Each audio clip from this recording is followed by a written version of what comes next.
ಭ್ಯೋ ನಮಃ ಹರಿಃ ಓಂ ಜನ್ಮಾದ್ಯಸ್ಯ ಯತೋನ್ಮಯಾದಿತರತಶ್ಚಾರ್ಥೇಷ್ವವಿಘ್ನಸ್ವರಾಟ್ ತೇನೇ ಬ್ರಹ್ಮಹೃದಾಯ ಆದಿಕವಯೇ ಮುಹ್ಯಂತಿ ಯಂ ಸೂರಯಃ ತೇಜೋ ವಾರಿಮೃತಾಂ ಯಥಾ ವಿನಿಮಯೋ ಯತ್ರ ತ್ರಿಸರ್ಗೋ ಮೃಷಾ ಧಾಮ್ನಾ ಸ್ವೇನ ಸದಾ ನಿರಸ್ತಕುಹಕಂ ಸತ್ಯಂ ಪರಂ ಧೀಮಹಿ ಸೃಷ್ಟಿಸ್ಥಿತ್ಯಪ್ಯಯೇಹಾ ನಿಯತಿದಿಶಿತಮೋ ಬಂಧಮೋಕ್ಷಾಶ್ಚ ಯಸ್ಮಾತ್ ಅಸ್ಯ ಶ್ರೀ ಬ್ರಹ್ಮರುದ್ರ ಪ್ರಭೃತಿಸುರನರದ್ವಿಷಹಸ್ರಾತ್ಮಕಸ್ಯ ವಿಷ್ಣೋರ್ವ್ಯಸ್ತಾಃ ಸಮಸ್ತಾಃ ಸಕಲಗುಣನಿಧಿಃ ಸರ್ವದೋಷವ್ಯಪೇತಃ ಪೂರ್ಣಾನಂದಾವ್ಯಯೋ ಯೋ ಗುರುರಪಿ ಪರಮಶ್ಚಿಂತಯೇತಂ ಮಹಾಂತಂ ಆದ್ಯಾದಿಲಕ್ಷ್ಮೀ ಭವಸು ಪ್ರಸನ್ನಾ ವಿಶುದ್ಧ ವಿಜ್ಞಾನಸುಖೈಕದೋಗ್ರಿ ಅಜ್ಞಾನಹಂತ್ರಿ ತ್ರಿಗುಣಾತಿರಿಕ್ತ ಪ್ರಜ್ಞಾನನೇತ್ರಿ ಭವಸು ಪ್ರಸನ್ನ ಧರ್ಮವಿಜ್ಞಾನವೈರಾಗ್ಯ ಪರಮೈಶ್ವರ್ಯಶಾಲಿನಃ ಆನಂದತೀರ್ಥಭಗವತ್ಪಾದಾನ್ ವಂದೇ ನಿರಂತರಂ ಭವತಿ ಯದನುಭಾವಾದೇಡಮೂಕೋಪಿ ವಾಗ್ಮಿ ಜಡಮತಿರಪಿ ಜಂತುರ್ಜಾಯತೆ ಪ್ರಾಜ್ಞಮೌಲಿಃ ಸಕಲವಚನಚೇತೋ ದೇವತಾ ಭಾರತೀ ಸಾ ಮಮ ವಚಸಿ ನಿಧತ್ತಾಂ ಸನ್ನಿಧಿಂ ಮಾನಸೇ ಚ ನಮೋಸ್ತು ತಾತ್ವಿಕಾ ದೇವಾಃ ವಿಷ್ಣುಭಕ್ತಿಪರಾಯಣಾಃ ಧರ್ಮಮಾರ್ಗೇ ಪ್ರೇರಯಂತು ಭವಂತಃ ಸರ್ವ ಏವ ಹಿ ವಕ್ರತುಂಡ ಮಹಾಕಾಯ ಸೂರ್ಯಕೋಟಿಸಮಪ್ರಭಾ ನಿರ್ವಿಘ್ನಂ ಕುರು ಮೇ ದೇವ ಸರ್ವಕಾರ್ಯೇಷು ಸರ್ವದಾ ಯಸ್ಯ ವಾಕ್ಕಾಮಧೇನುರ್ನಃ ಕಾಮಿತಾರ್ಥಾನ್ ಪ್ರಯಚ್ಛತಿ ಸೇವೇತಂ ಜಯಯೋಗೀಂದ್ರಂ ಕಾಮಬಾಣಚ್ಛಿದಂ ಸದಾ ನೌಮಿನ್ಯಾಯಸುಧಾಧಿಕಜ್ಜಯಮುನೀನ್ ಶ್ರೀಪಾದರಾಟ್ಸನ್ಮಣೀನ್ ವ್ಯಾಸಾರ್ಯಾನ್ ವಿವಿಧಾಗಮಾಬ್ಧಿವಿಹರಾನ್ ಶ್ರೀವಾದಿರಾಜಾನಪಿ ವಂದೇ ಹಂಸವರಾನ್ ರಘುತ್ತಮಗುರೂನ್ ವೈದಗ್ಧ್ಯವಾರಾನ್ ನಿಧೀನ್ ಶ್ರೀಸತ್ಯವ್ರತರಾಘವೇಂದ್ರವರಿಪಾನ್ ಸದ್ಬೋಧಸಧ್ಯಾನಪಾನ್ ಸತ್ಯಾಭಿಘ್ನಕರಾಬ್ಜೋತ್ಥಾನ್ ಪಂಚಾಶತ್ವರ್ಷಪೂಜಕಾನ್ ಸತ್ಯಪ್ರಮೋದತೀರ್ಥಾರ್ಯಾನ್ ನೌಮಿನ್ಯಾಯಸುಧಾರತಾನ್ ಶಾಸ್ತ್ರೇಷು ಪಾರದೃಶ್ವಾನಂ ಶಾಸ್ತ್ರಜ್ಞೇಷು ಚ ವತ್ಸಲಂ ದೀನಭಕ್ತೋದ್ಧಾರಕರಂ ಸತ್ಯಾತ್ಮಾನಂ ಗುರುಂ ಭಜೆ ವೇದೇಶಮುನಿಸತ್ಪಾದಸೇವಾ ಸಂಪ್ರಾಪ್ತವೈಭವಾನ್ ಯಾದವಾರ್ಯಾನ್ವರಸುಧಾ ಟೀಕಾಕಾರಾನ್ವಯಂ ನಮಃ ವಿದ್ಯಾಪೀಠವಿದಾತಾರಂ ವಿದ್ಯಾವಾರಿಧಿಚಂದಿರಂ ವಿದ್ಯಾರ್ಥಿವತ್ಸಲಂ ವಂದೇ ಮಹಾಮಹಿಮಸದ್ಗುರುಂ ಮಧ್ವಸಿದ್ಧಾಂತವಾರ್ಜುತ್ತತತ್ವಪೀಯೂಷಸೇಚಕಃ ತಾಪಂ ಹರ್ತು ಮೇ ನಿತ್ಯಂ ಜ್ಞಾನಪಂಚಾಸ್ಯ ಚಂದ್ರಮಾಃ ಶ್ರೀಗುರುಭ್ಯೋ ನಮಃ ಹರಿ ಓಂ. 24 ಗುರುಗಳ ವಿವರಣೆಯನ್ನು ಯಥಾಮತಿ ನೋಡ್ತಾ ಇದ್ದೀವಿ. ಅದರೊಳಗೆ ಪೃಥ್ವಿಯಿಂದಾಗಿ ಏನನ್ನು ಕಲಿತೆ ಅಂತನ್ನುವುದನ್ನು ಅವಧೂತರು ಯದುರಾಜನಿಗೆ ಹೇಳಿದ ಮೇಲೆ ಪ್ರಾಣ ವಾಯುವಿನಿಂದ ಏನನ್ನು ಕಲಿತೆ ಅಂತ ಹೇಳ್ತಾರೆ. ಎರಡನೆಯದು ಪ್ರಾಣವೃತ್ತೈವ ಸಂತುಷ್ಟ್ಯನ್ ಮುನಿರ್ನೈವೇಂದ್ರಿಯ ಪ್ರಿಯೈ ಜ್ಞಾನಂ ಯಥಾ ನ ನಶ್ಯೇತ ನಾವಕೀರ್ಯೇತ ವಾಂಗ್ಮನಃ. ವಾಯುವಿನಿಂದ ಕಲ್ತದ್ದೇನು ಅಂತಂದರೆ, ವಾಯು ಅಂತನ್ನುವುದಕ್ಕಿಂತ ಇಲ್ಲಿ ಪ್ರಾಣ ಅಂತನ್ನುವಂಥ ಶಬ್ದದ ಪರ್ಯಾಯವನ್ನಾಗಿ ಇಟ್ಟುಕೊಂಡು ಹೇಳುತ್ತಾರೆ. ಯದ್ಯಪಿ ಪೃಥ್ವಿ ವಾಯುರಾಕಾಶ ಅಂತಂದಿದ್ದಾರೆ, ಆದರೆ ಇಲ್ಲಿ ವಾಯು ಶಬ್ದದ ಪರ್ಯಾಯ ಪ್ರಾಣ. ಆ ಪ್ರಾಣ ಶಬ್ದದಿಂದ ವಾಚ್ಯವಾದದ್ದು ಇಂದ್ರಿಯಗಳು ಅಂತ ಇಟ್ಟುಕೊಂಡು ಅವುಗಳು ಹೇಗಿರ್ತದೋ ಅದರಂತೆ ದೃಷ್ಟಾಂತವಾಗಿ ಹೇಳ್ತಾ ಇದ್ದಾರೆ. ಪ್ರಾಣವೃತ್ತೈವ ಸಂತುಷ್ಯನ್ ಇಂದ್ರಿಯ ಪ್ರಿಯೈ. ಇಂದ್ರಿಯಗಳು, ಪ್ರಾಣಗಳು ಅಂದರೆ ಇಂದ್ರಿಯ ಪ್ರಿಯವಾದವುಗಳಿಂದಾಗಿ ತಾವು ಅಸ್ತಿತ್ವದಲ್ಲಿ ಇರೋದಿಲ್ಲ. ದೇಹದಲ್ಲಿ ಯಾವುದು ಹಿತವಾದದ್ದನ್ನೋ, ರುಚಿ ಇಲ್ಲದೇ ಇದ್ದದ್ದೋ, ಉಪ್ಪು ಖಾರ ಇಲ್ಲದೇ ಇದ್ದದ್ದೋ ಏನು ಒಂದು ವಸ್ತುವನ್ನು ಮನುಷ್ಯ ತಿಂದರೂ ಕೂಡ ಇಂದ್ರಿಯಗಳಲ್ಲಿ ಶಕ್ತಿ ಇರ್ತದೆ. ಬೇಕಾದದ್ದನ್ನೇ ತಿಂದರೆ ಶಕ್ತಿ ಇರ್ತದೆ ಅಂತ ನಿಯಮ ಇಲ್ಲ. ಇಷ್ಟವಾದಂತಹ ಆಹಾರವನ್ನು ತಿಂದರೇನೇ ಶಕ್ತಿ ಇರ್ತದೆ ಅಂತ ಇಲ್ಲ. ಅದರಂತೆ ಮನುಷ್ಯ ಪ್ರಾಣವೃತ್ತೈವ ಸಂತುಷ್ಯನ್, ಬದುಕಿರಬೇಕಾದರೆ ಯಾವ ತರಹದ ಆಹಾರವನ್ನು ತೆಗೆದುಕೊಳ್ಳಬೇಕೋ ಆ ದೇಶ, ಆ ಕಾಲ, ಅವನ ದೇಹದ ಪರಿಸ್ಥಿತಿ, ಅದಕ್ಕೆ ಅನುಗುಣವಾಗಿ ಬದುಕಬೇಕಾದರೆ ಯಾವ ಆಹಾರವನ್ನು ತೆಗೆದುಕೊಳ್ಳಬೇಕೋ ಅಷ್ಟು ಆಹಾರವನ್ನು ತೆಗೆದುಕೊಂಡು ಇದ್ದರೆ ಸಂತುಷ್ಯನ್ ಮುನಿಹಿ. ಮುನಿಹಿ ಅಂತ ಮನನಶೀಲ, ಪರಮಾತ್ಮನ ವ್ಯಾಪಾರಗಳನ್ನು ಪರಮಾತ್ಮನ ತತ್ವವನ್ನು ತಿಳಿಸುವ ಶಾಸ್ತ್ರದ ಚಿಂತನೆಯನ್ನು ಮಾಡುವ ಸ್ವಭಾವವುಳ್ಳವನು ಮುನಿ. ಅಂತಹ ಮುನಿಯಾಗಿ ಪ್ರಾಣವೃತ್ಯ ಇವ, ಬದುಕಿರುವುದಕ್ಕೆ ಯಾವ ಆಹಾರ ಇದೆಯೋ ಆ ಆಹಾರಗಳಿಂದಾಗಿಯೇ ಸಂತೋಷಪಟ್ಟು ತಾನು ಬದುಕಿರಬೇಕು. ಜೊತೆಗೆ ಯಾವ ತರಹದ ಭೋಗಗಳನ್ನು ಮಾಡಬೇಕು ಅಂತ ಹೇಳ್ತಾರೆ. ಜ್ಞಾನಂ ಯಥಾನ ನಶ್ಯೇತ ನಾವಕೀರ್ಯೇತ ವಾಂಗ್ಮನಃ. ಯಾವ ರೀತಿಯಾಗಿ ಯಾವ ತರಹದ ಆಹಾರವನ್ನು ತೆಗೆದುಕೊಂಡರೆ ಜ್ಞಾನ ಹಾಳಾಗುವುದಿಲ್ಲ, ಜ್ಞಾನ ಸಂಪಾದನೆಗೆ ಪ್ರತಿಬಂಧಕವಾಗುವುದಿಲ್ಲ, ಹಾಗೆ ಅಷ್ಟು ಆಹಾರವನ್ನು ತೆಗೆದುಕೊಳ್ಳಬೇಕು. ನಾಮಕೀರ್ಯೇತ ವಾಂಗ್ಮನಃ. ಮನಸ್ಸೂ ಕೂಡ ವಿಕ್ರಯವಾಗಿ ವಿಷಯಗಳ ಕಡೆಗೆ ಹೋಗೋದಿಲ್ಲ, ಮಾತು ಕೂಡ ಇನ್ನೊಂದು ಕಡೆಗೆ ಹೋಗೋದಿಲ್ಲ. ಅಂತಹ ಆಹಾರಗಳನ್ನು ತೆಗೆದುಕೊಳ್ಳಬೇಕಂತೆ. ಆಹಾರವನ್ನೇ ತೆಗೆದುಕೊಳ್ಳದೇನೆ ಸಾಧನೆಯನ್ನು ಮಾಡುವುದಕ್ಕೆ ಬರ್ತಿದ್ರೆ ಅವಶ್ಯವಾಗಿ ಮಾಡಬಹುದು ಅಂತ ಟೀಕಾಕೃತ್ಪಾದರು ಗೀತಾಭಾಷ್ಯದಲ್ಲಿ ಹೇಳುತ್ತಾರೆ.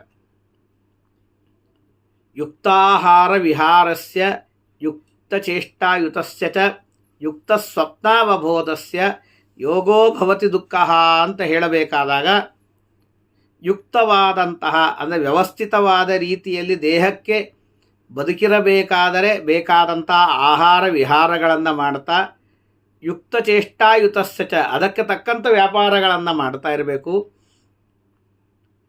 ಏನೋ ವ್ಯಾಪಾರಗಳನ್ನು ಮಾಡಿದರೆ ನಡೆಯೋದಿಲ್ಲ.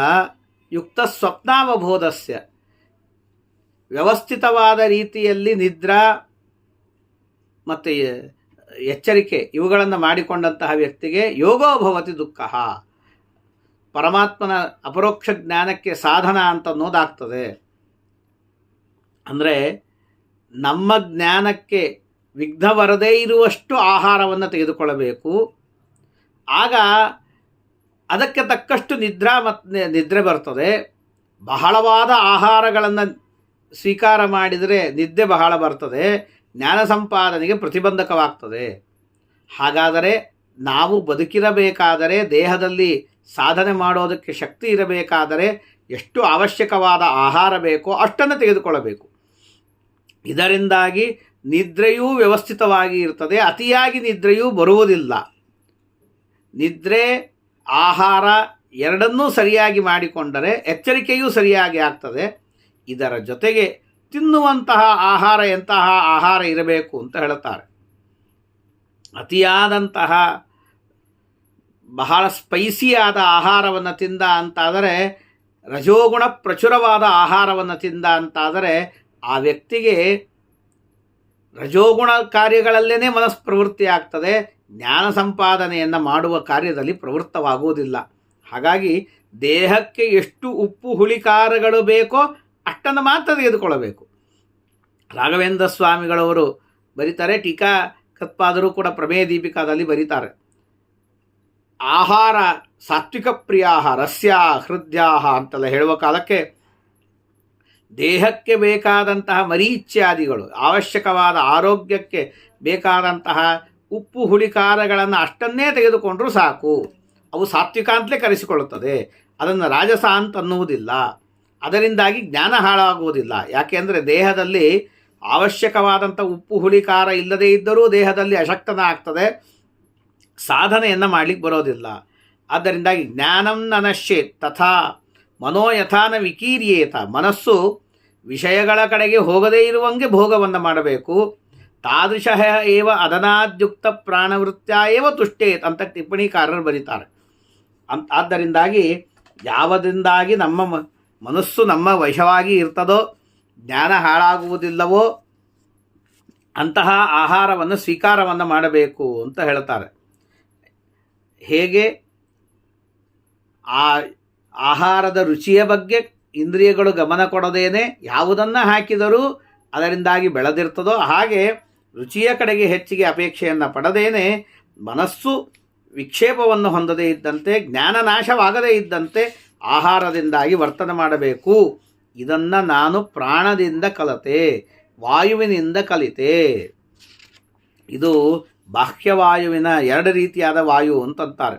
ಒಂದು ಪ್ರಾಣರೂಪವಾದಂತಹ ವಾಯು, ಇನ್ನೊಂದು ಪ್ರಾಣ ಬಾಹ್ಯಶ್ಚ, ಬಾಹ್ಯವಾಯುವಿನಿಂದಲೂ ಕಲಿತೆ. ಎರಡು ರೀತಿಯಾದ ವಾಯು. ಒಂದು ಪ್ರಾಣರೂಪವಾದ ತಾವು ಉಸಿರಾಡುವಂತಹ ವಾಯು, ಅದರಿಂದಾಗಿ ಇಂದ್ರಿಯಗಳು ಇತ್ಯಾದಿಗಳು, ಜೊತೆಗೆ ಬಾಹ್ಯವಾದಂಥ ವಾಯು. ಬಾಹ್ಯವಾದಂತಹ ವಾಯುವಿನಿಂದ ಕಲಿತಂಥದ್ದನ್ನು ಹೇಳ್ತಾರೆ. ಒಂದೊಂದರಿಂದಲೂ ಎರಡೆರಡು ಗುಣಗಳನ್ನು ಕಲಿತೆ ಅಂತ ತೋರಿಸ್ತಾ ಇದ್ದಾರೆ. ವಿಷಯೇಶ್ವಾವಿಶನ್ ಯೋಗಿ ನಾನಾ ಧರ್ಮೇಶು ಸರ್ವತಃ ಗುಣದೋಷಾನ್ವಯೇನಾತ್ಮ ನ ವಿಷಜ್ಜೇತ ವಾಯುವತ. ವಾಯುವಿನ ಗುಣವನ್ನೇ ಹೇಳ್ತಾರೆ. ವಾಯು ಗಾಳಿ ಬೀಸಿ ಬರ್ತದೆ. ಗಾಳಿ ಅನೇಕ ಪದಾರ್ಥಗಳ ಮೇಲೆ ಬೀಸಿ ಬರ್ತಾ ಇರ್ತದೆ. ವಿಷಯೇಶ್ವಾವಿಶನ್ ಯೋಗಿ ನಾನಾ ಧರ್ಮೇಶು ಸರ್ವತಃ ಗುಣದೋಷಾನ್ವಯೇನಾತ್ಮ ನ ವಿಷಜ್ಜೇತ. ಒಳ್ಳೆ ಸುಗಂಧವಾದಂತಹ ವಸ್ತುವಿನ ಮೇಲೂ ಹಾಯ್ದು ಬರ್ತದೆ. ಸಿಹಿಯಾದ ಪದಾರ್ಥಗಳ ಮೇಲೂ ಗಾಳಿ ಹಾಯ್ದು ಬರ್ತದೆ. ಖಾರದ ಮೇಲೆ ಉಪ್ಪು, ಹುಳಿ, ಖಾರ ಈ ಎಲ್ಲ ವಿಷಯಗಳ ಮೇಲೂ ಹಾಯ್ದು ಬರ್ತದೆ. ಮೃದುವಾದ ವಸ್ತುಗಳ ಮೇಲೂ ಹಾಯ್ದು ಬರ್ತದೆ. ಕಠಿಣವಾದ ವಸ್ತುಗಳ ಮೇಲೆ ಹಾಯ್ದು ಬರ್ತದೆ. ಈ ಎಲ್ಲ ತರಹದ ಮೇಲೆ ಹಾಯ್ದು ಬಂದರೂ ಸುಗಂಧ ಕುಸುಮದ ಮೇಲೂ ಬರ್ತದೆ. ಯಾವುದೋ ಹೊಲಸು ವಾಸನೆ ಇರುವ ಇದರ ಮೇಲೆ, ಪದಾರ್ಥದ ಮೇಲೂ ಗಾಳಿ ಹಾಯ್ದು ಬರುತ್ತೆ. ಆದರೆ ಯಾವ ವಸ್ತುಗಳು ವಾಯುವಿನಲ್ಲಿ ಅಂಟಿಕೊಳ್ಳುವುದಿಲ್ಲ. ಆ ಯಾವ ವಸ್ತುಗಳನ್ನು ತನಗೆ ಅಂಟಿಸಿಕೊಳ್ಳುವುದಿಲ್ಲ ವಾಯು.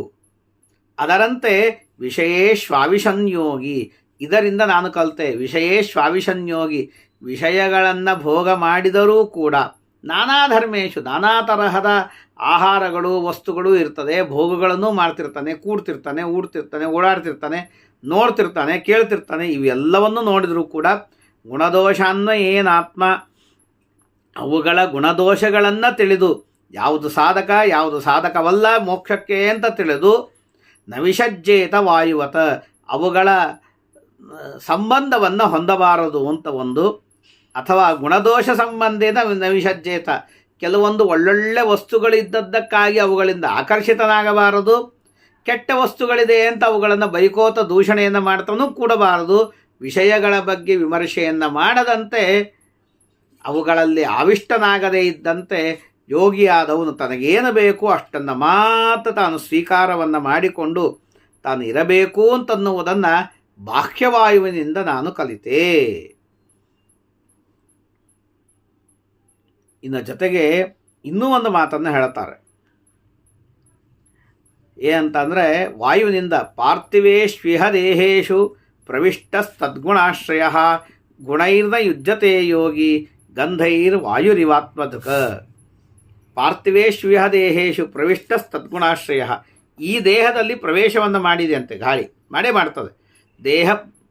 ಈ ದೇಹದಲ್ಲಿ ಗಾಳಿ ಬರ್ತಾ ಇರ್ತದೆ, ಹೋಗ್ತಾ ಇರ್ತದೆ. ಉಸಿರಾಟವನ್ನು ಆಡ್ತಿರ್ತಾನೆ ಮನುಷ್ಯ.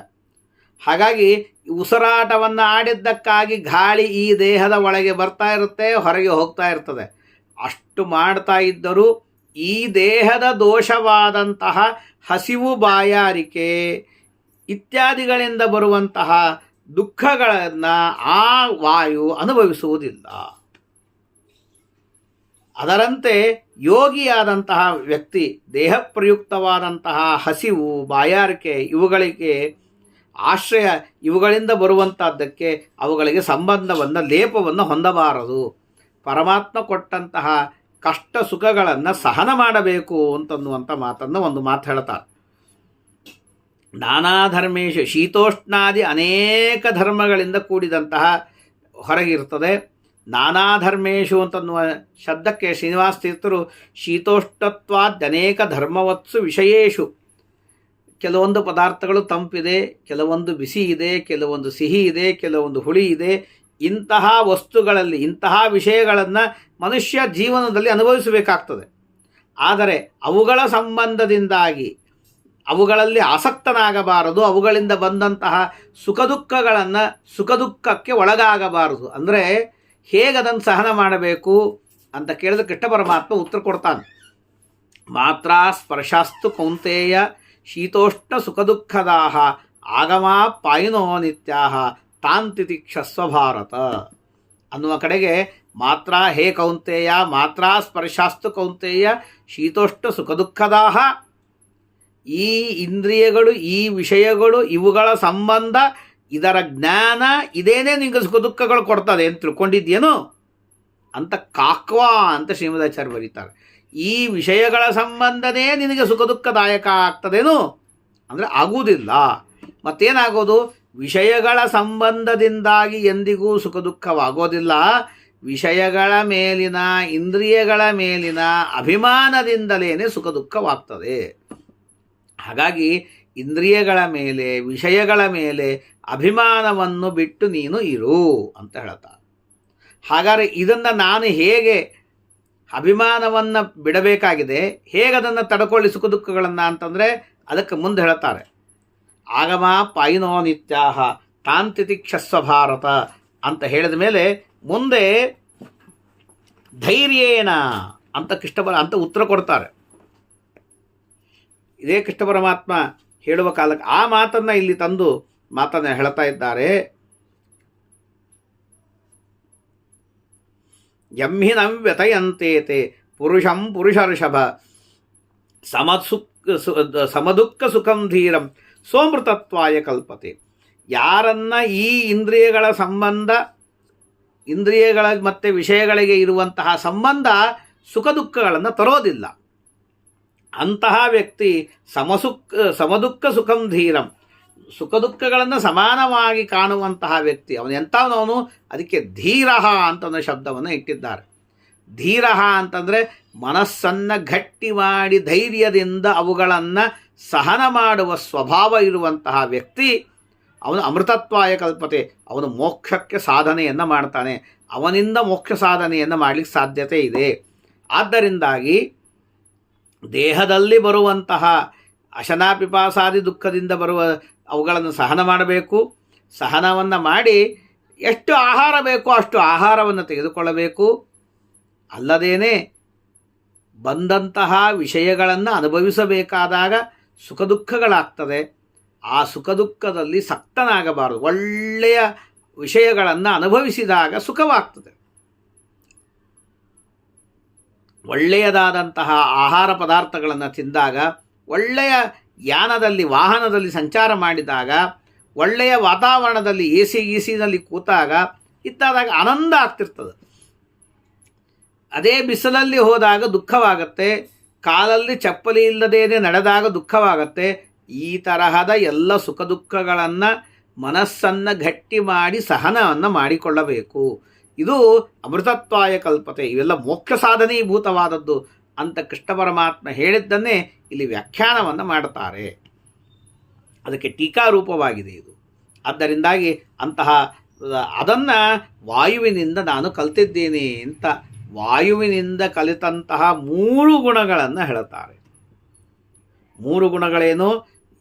ಏನು ಬರ್ತದೋ ಅದರಿಂದಾಗಿ ಸಂತುಷ್ಟನಾಗಿರಬೇಕು, ಯಾವುದರಿಂದಾಗಿ ಜ್ಞಾನ ಹಾಳಾಗಂಗಲ್ಲ, ಯಾವುದರಿಂದಾಗಿ ಮನಸ್ಸಿನಿಂದಾಗಿ ವಾಕ್ಯೇಂದ್ರಿಯಗಳಿಂದಾಗಿ ಕೆಡೋದಿಲ್ಲ ಅಂತ ಆಹಾರವನ್ನು ತೆಗೆದುಕೊಳ್ಳಬೇಕು ಅಂತನ್ನೋದು ಒಂದು. ವಿಷಯಗಳಲ್ಲಿ ಹೋದರೂ ಕೂಡ ಅದರಲ್ಲಿ ಆಸಕ್ತನಾಗಬಾರದು ಅಂತನ್ನೋದು ಮತ್ತೊಂದು. ಅದನ್ನೇ ಬಿಡಿಸಿ ಹೇಳಿದ್ದು ಪ್ರಾಣವಾಯು ಹೇಗೆ ಬಂದಾಗ ಆ ಗುಣದೋಷಗಳಲ್ಲಿ ಆಸಕ್ತನಾಗದೇನೆ ಅದನ್ನು ಸಹನ ಮಾಡಿಕೊಳ್ಳಬೇಕು. ಸುಖ ದುಃಖಗಳನ್ನು ಹೇಗೆ ಅಂತಂದರೆ ಧೈರ್ಯದಿಂದ ಸಹನವನ್ನು ಮಾಡಿಕೊಳ್ಳಬೇಕು ಅಂತ ಹೇಳೋದು ಮತ್ತೊಂದು. ಇದೆಲ್ಲವನ್ನೂ ನಾನು ವಾಯುವಿನಿಂದ ಕಲಿತಿದ್ದೇನೆ ಅಂತ ಅವಧೂತರು ಹೇಳುತ್ತಾರೆ. ಗೀತೆಯಲ್ಲಿ ಹೇಳಿದ ತತ್ವಗಳನ್ನೇ ಮತ್ತೊಂದು ಮಾತುಗಳಿಂದಾಗಿ ಇಲ್ಲಿ ವಿವರಣೆಯನ್ನು ಮಾಡ್ತಾ ಹೇಳ್ತಾರೆ. ಇದು ಹೇಳೋದಿಲ್ಲ. ಗೀತೆಯನ್ನಾಗಿ ಹೇಳಿದರೆ ಮನುಷ್ಯರು ಬೇಸರಿಸಬಹುದು ಅಂತನ್ನುವ ಸಲುವಾಗಿ ಈ ಮಾತನ್ನು ಹೇಳುತ್ತಾರೆ. ಇನ್ನು ಆಕಾಶದಿಂದ ಕಲಿತ ಗುಣವನ್ನು ಹೇಳುತ್ತಾರೆ. ಅಂತರ್ಬಹಿಶ್ಚ ಸ್ಥಿರಜಂಗಮೇಶು ಬ್ರಹ್ಮಾತ್ಮಭಾವೇನ ಸಮನ್ವಯೇನ ವ್ಯಾಪ್ತ್ಯಾವ್ಯವಚ್ಛೇದಮಸಂಗಮಾತ್ಮನೋ ಮುನಿರ್ನಭೋವತ್ ವಿತತಸ್ಯ ಭಾವಯೇತ್ ಅಂತ ಹೇಳ್ತಾರೆ. ಇದನ್ನು ನಾಳೆ ದಿವಸ ಯಥಾಮತಿ ಯಥಾಶಕ್ತಿ ನೋಡೋಣ ಅಂತ ಹೇಳ್ತಾ ಶ್ರೀಕೃಷ್ಣಾರ್ಪಣಮಸ್ತು. ಕಾಯೇನ ವಾಚಾ ಮನಸಾ ಇಂದ್ರಿಯೈರ್ವಾ ಬುದ್ಧ್ಯಾತ್ಮನಾವಾಂಸ ಸ್ವಭಾವಾತ್ ಕರೋಮಿ ಯತ್ ಸಕಲಂ ಪರಸ್ಮೈ ನಾರಾಯಣಾಯೇತಿ ಸಮರ್ಪಯಾಮಿ. ಶ್ರೀಕೃಷ್ಣಾರ್ಪಣಮಸ್ತು.